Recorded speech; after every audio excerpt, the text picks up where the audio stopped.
There was a young man that came up to me one day and he said, "Mr. Blackburn, I want to play you in billiards. I've heard you're decent, so I want to play you." Actually, he said, "Mr. Blackburn, I'm going to beat you in billiards."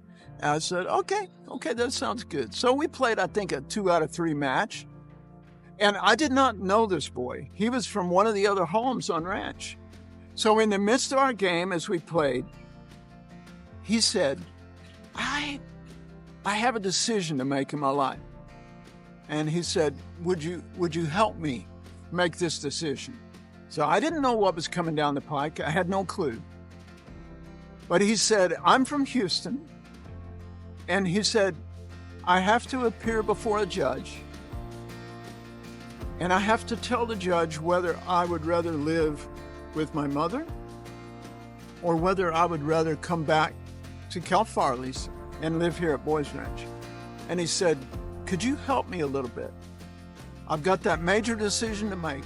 There's a lot of factors involved. Could you help me?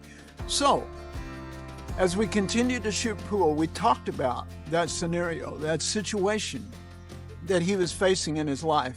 And then I referred him to some other people on the ranch that I thought could also help him.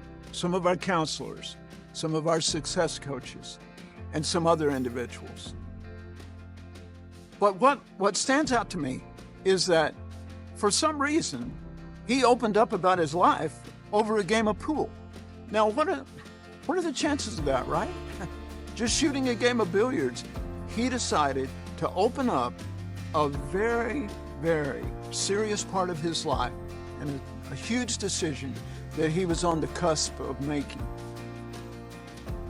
Well, I just want you to know that billiards therapy is alive and well at Cal Farley's Boys Ranch. And I want you to know that personally, Chaplain Blackburn, I feel just as comfortable communicating the Christian truths of the Scripture, the teachings from our Creator. I feel just as comfortable communicating those around a pool table as I do a pulpit.